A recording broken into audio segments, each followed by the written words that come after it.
La Comisión Federal de Comercio en Estados Unidos reportó tan solo en el año 2019 robos por un monto de 219 millones de dólares relacionados con fraudes en relaciones amorosas. Ándale. Wolfgang Erhard, qué gusto saludarte, vocero nacional del Buró de Crédito. Hablamos que la finanza pues para nosotros mismos es difícil, pero entre pareja puede ser un riesgo importante. ¿Qué historias conoces al tema de remodelar una casa, comprar un coche, financiar una boda, pagar el viaje de los sueños, en fin, un préstamo personal, compartir la titularidad del mismo, dividir lo que se tiene? A ver, ¿por dónde viene normalmente el trancazo de que el otro te robe Yo creo que los en las problemas, parejas? Fernanda, ¿qué tal? Gusto en saludarte. Pues empieza de que realmente no conocemos bien a la persona con la que estamos iniciando una relación o cómo va desenvolviéndose esta durante el tiempo. Fíjate que hay estudios bien interesantes que se han hecho en Estados Unidos que te ayudan a saber de entrada qué tipo de persona es la que tienes enfrente antes de siquiera darle el anillo, por ejemplo, a un amorcito. O también hay estudios ¿Qué que te tal? pueden dar una idea de la probabilidad de que esta relación sea buena en el futuro. Y curiosamente, estas dos cosas están ligadas a tu reporte de crédito especial y a tu Mi Score, que tal vez la gente no sepa qué es un score. Un score crediticio es un índice de riesgo que sirve para que las empresas puedan saber cuál es la probabilidad de pago tuya en los siguientes 12 meses. Y ese Mi Score lo puedes pedir junto con tu reporte de crédito. Entonces, en sí para eso sirve, pero resulta que este score de crédito también te puede dar ciertas ideas. Mira, si tú y tu pareja tienen un score similar en puntuación, quiere decir que va a haber 70% de probabilidades mínimas de que esta relación llegue a buen puerto Mm. hacia adelante.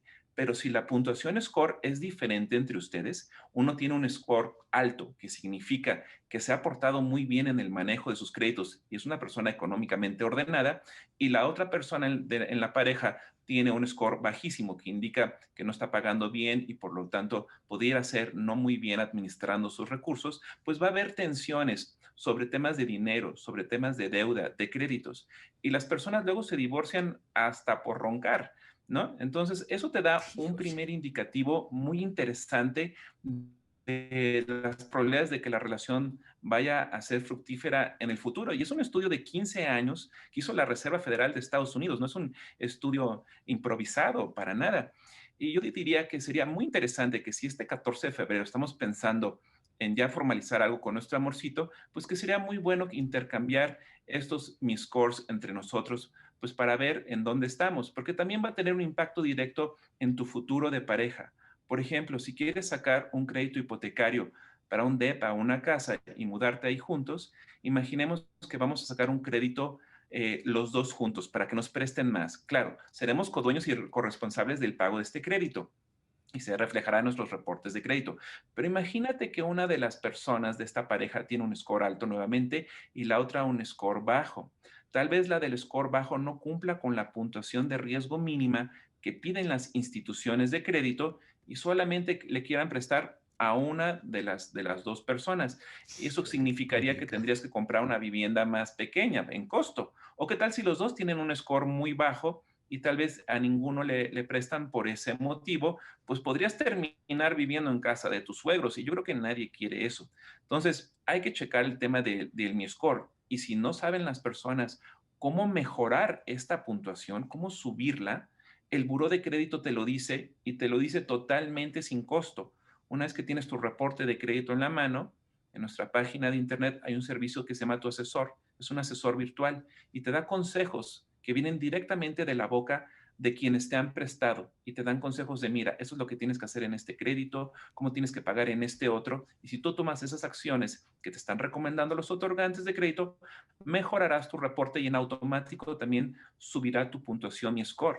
Y en el tema de una relación, Fernanda, que está empezando y vas a empezar por lo más importante que es la casa, el departamento, tener un buen score no solamente va a hacer que las empresas se fijen en ti, por ser de bajo riesgo, podrían prestarte más dinero y con una mejor tasa de interés. Eso quiere decir que podría ser un crédito mucho más económico. Fíjense, un estudio, esto es bien interesante, un estudio publicado en el Journal of Consumer Research en el año 2020 encuestó a personas de 19 a 83 años. Encontró índices de infidelidad financiera similares a la infidelidad amorosa. Es decir, engañan con otra persona, engañan con respecto al dinero que gastan, ganan o pierden. No hablan claramente de números o de los dineros. No dicen en realidad cuánto gastan exactamente, pero Es tampoco correcto, dicen Fernanda. cuánto pierden, pero tampoco dicen exactamente cuánto ganan. Ujú. Entonces, ¿qué Fíjate de que de consecuencias los trae esto? Pues mira, de entrada, los millennials, que son los que están ahorita ya trabajando y formando estas nuevas relaciones amorosas de parejas, un poquito más de la mitad sí está hablando con sus parejas sobre temas del dinero, pero la otra mitad no. Ahora, la buena noticia es que cuando hay una voluntad de hablar estos temas en pareja, el 86% de las personas sí están dispuestas a escuchar y hablar de estos temas que son importantísimos, porque una vez que entramos en una dinámica de hacer una relación con alguien o incluso tener una familia, pues estás asumiendo junto con tu pareja mayores responsabilidades. Entonces hay que ver los ingresos del todo, hay que ver también nuestras deudas acumuladas, cuáles son los pagos mínimos en cada una de ellas, para hacer un presupuesto familiar que nos permita tener certidumbre de sí poder pagar por lo menos el mínimo y puntualmente a cada uno de los otorgantes de crédito para mantener un buen reporte de crédito. Porque ya seamos personas como yo que no tenemos pareja o que ya tienen o están en una dinámica familiar, pues a final de cuentas nunca sabemos cuándo vamos a necesitar de un crédito. Ojalá no sea por una emergencia, puede ser por una buena oportunidad y tener nuestro reporte de crédito en orden y poner tener un buen score, no solamente individual, sino como una familia, como una pareja, eso va a facilitar las cosas. Ahora, ¿qué pasa si se presenta una ruptura mientras el préstamo está vigente? ¿Qué se hace Es en una muy estos buena casos? Es una pregunta. gran pregunta. ¿Qué hacemos en esos casos? ¿Qué se hace? Bueno, te puedo contar de una experiencia cercana que viví de un amigo que justamente tenía un crédito hipotecario con su novia, estaban en proceso de ver si se casaban y lamentablemente ella le puso el cuerno a él y se fue con alguien más. Entonces, este crédito hipotecario le pertenece a los dos, no importa qué pase, ¿no? Entonces, lo que ellos decidieron es que él se iba a quedar con la propiedad, tienes que ir con el otorgante del crédito de entrada para ver que tú, en este caso el abandonado, puedas absorber todavía esa parte del crédito que corresponde, porque si estuviera fuera de tus posibilidades económicas, pues te estarían sobreendeudando. Entonces es una gran responsabilidad y por eso cuando tomas un crédito mancomunado, con aval, con obligado solidario y crédito de grupo, hay que conocer muy bien a la persona, ser un beneficiario directo de este crédito y saber que si una de esas personas en este grupo no paga, el historial crediticio de retraso va a ser para todos, porque todos son codueños y corresponsables del pago del crédito. Claro, si todos pagan lo que les corresponde, el registro positivo será para todos. Entonces, efectivamente, es un tema Hombre. importantísimo que hay que cuidar, especialmente en los créditos que implican mucho dinero y mucho plazo, como sería un hipotecario o en un segundo nivel el crédito automotriz. Ay, no, no, no. Es que hablar de dineros y de familia y de pareja, cuando te das cuenta que el porcentaje, aquí lo dice el dato que acabo de compartir con ustedes, el estudio publicado en The Journal of Consumer Research en el año 2020, pues la encuesta significa que el resultado es terrible porque hay infidelidad financiera. Así se le llama, ya existe ese término. No solo amorosa Sí, o sexual. Hay infidelidad financiera en donde se engañan respecto al dinero que gastan, ganan o pierden. Y bueno, y ahora, ¿qué fíjate, pasa? Sí, adelante, Wolfgang, porque pensé también en el fíjate, robo hormiga, ¿eh? Ese es otro tema. uh -huh. Pero a ver, adelante, te escucho. Fíjate que te quería compartir un dato interesante para que todos empecemos a reflexionar sobre lo que tú acabas de decir. Resulta que también hay un muy interesante estudio que hizo un buró de Estados Unidos con 4,000 norteamericanos, 2,000 chavas y 2,000 chavos. Y la pregunta para ellos fue, ¿Cuál fue la persona pregunta? tiene que tener a fuerzas, lo más A importante, ver, ¿cuál fue la pregunta que te ¿qué tiene que perdimos? tener una persona? La pregunta que este estudio hizo a 4,000 norteamericanos fue, ¿qué tiene que tener una persona a fuerza para que tú quieras tener una relación con ella? Una relación de verdad. Y tú te sorprenderías saber que no fue que tu pareja tenga un buen trabajo, ni que sea bonito, ni que tenga cuadritos en el estómago o maneje un buen auto. La mayoría de las personas en este estudio dijeron que mi pareja tenga un buen score en su reporte de Ay, ¿es en crédito. serio? Claro, te lo juro, pero estamos hablando de una economía que Ay, tú no había sabes, pensado en los eso. norteamericanos tienen No, claro. años y años y años usando el crédito. Es Por que ejemplo, viven los del buros de crédito, allá, exacto, viven del crédito, ese es el sí, tema. Por eso es que imagínate, los tienen buros esa de allá. cultura, claro. Sí, los burós de allá nacieron en 1800 y cacho, y buró de crédito en México tiene apenas 25 años. Entonces, el crédito para los mexicanos es mucho más nuevo. Entonces, yo invitaría a las personas a que también empecemos a pensar en esos términos para tener menos riesgo en nuestras relaciones. Déjame entregar spots QTF, que los patrocinadores son muy importantes en este espacio. Sin ellos no podríamos estar. Y regreso contigo porque no sabes la cantidad de preguntas. Increíble todo lo que surge en tema de finanzas y parejas. Y claro, la gente que vive en Estados Unidos sabe que no puede pagar cosas en efectivo, que no puede comprar un coche en efectivo, tienes que sacarlo por un crédito, tienes que sacar una casa por un crédito, todo lo que sea tiene que ser a través de un crédito. Están endeudados hasta los dientes, pero entienden, fíjense, que lo mejor es encontrar una persona que no tenga, que no esté sucio pues en el buró de crédito, que sea aceptado y que tenga puntos positivos. Eso es una cultura financiera. Aquí, ¿cuándo hubiéramos pensado en que, ay, me caso contigo porque tienes limpio el buró de crédito? No, hombre, o sea, nos vale. Creo que han cambiado las generaciones en el asunto del dinero. No sé si mis abuelas y mis abuelos estaban más preparados para el tema del dinero o no era tema,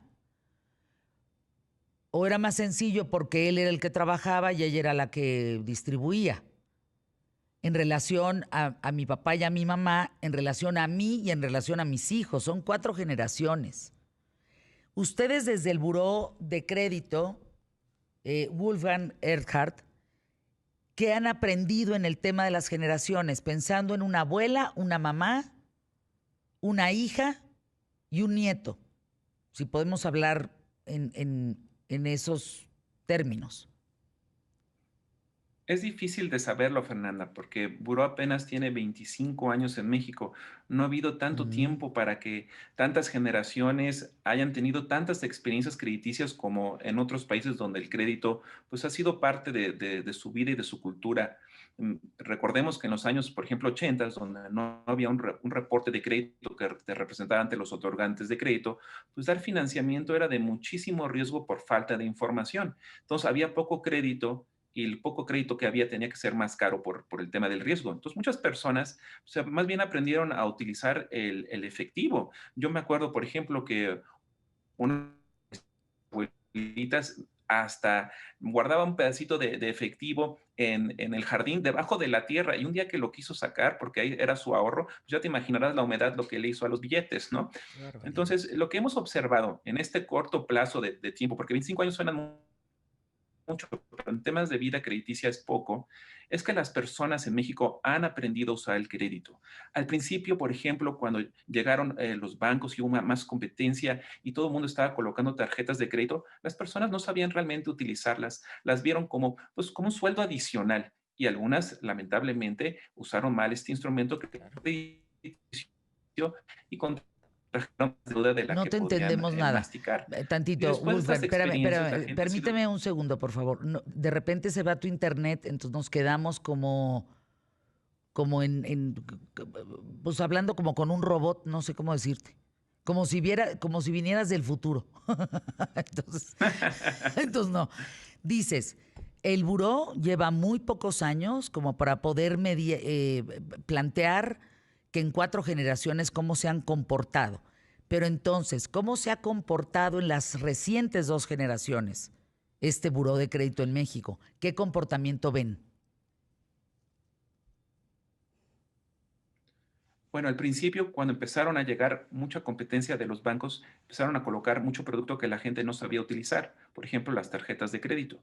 Y esas personas que vieron la tarjeta como pues un sueldo adicional, pues la usaron de forma incorrecta y llegaron, en algunos casos, a sobreendeudarse.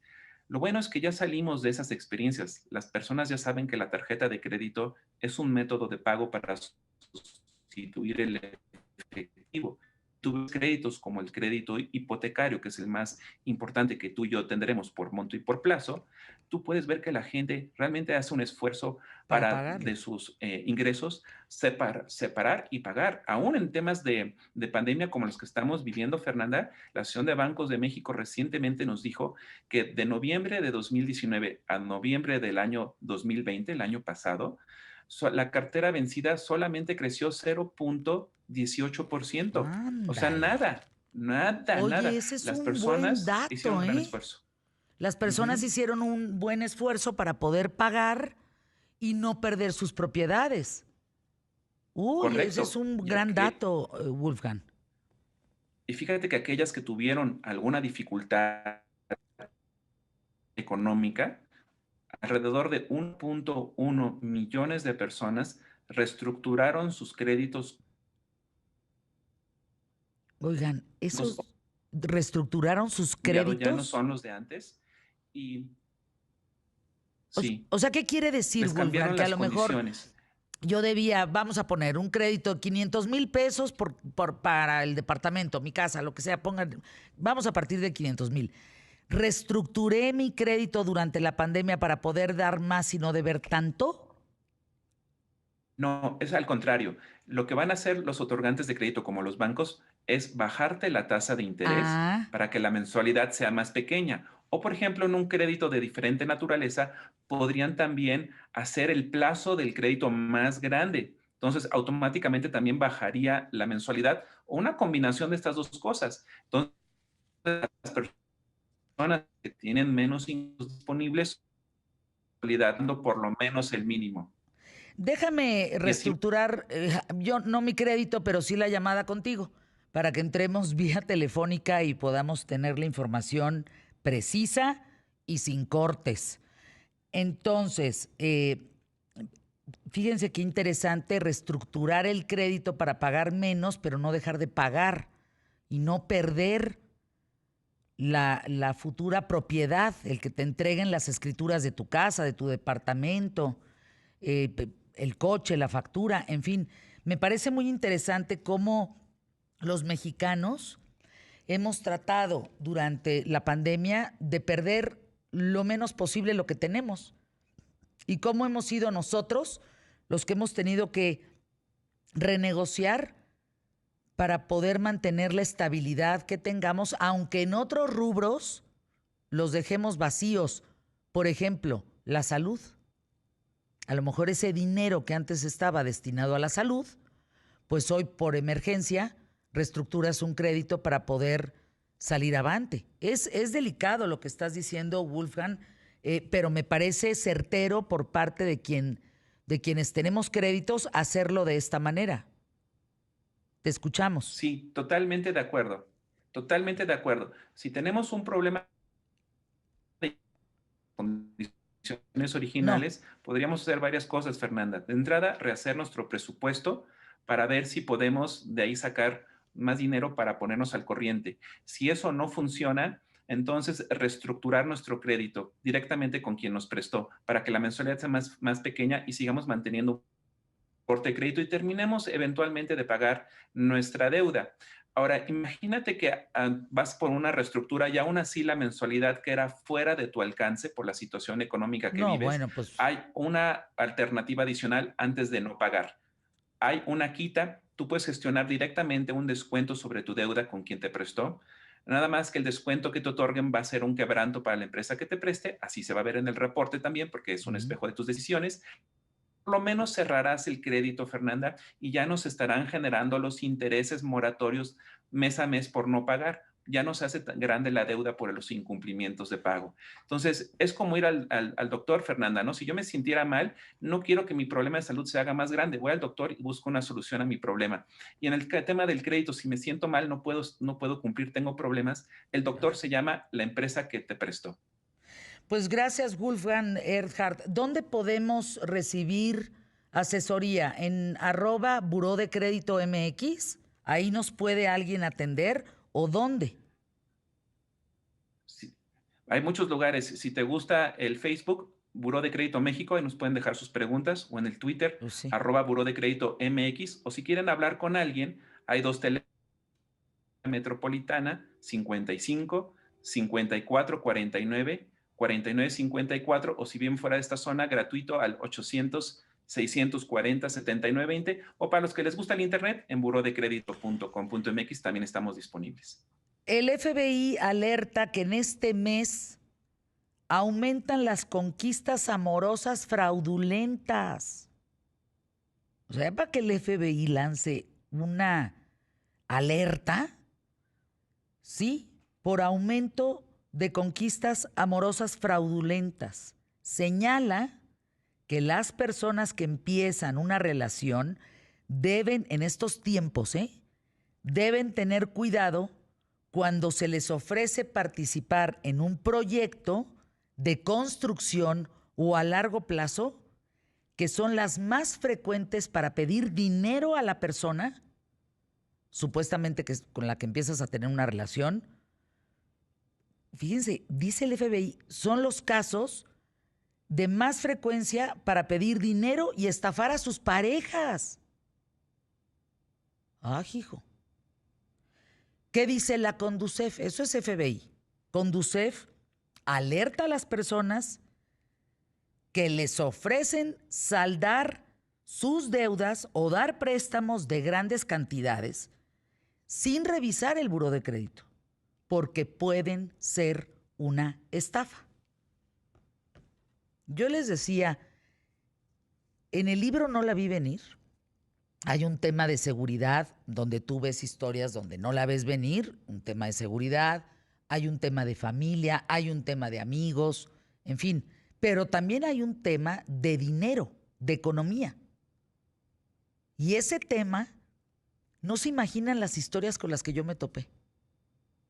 De ándale, mi amor, firma estos papeles, de película.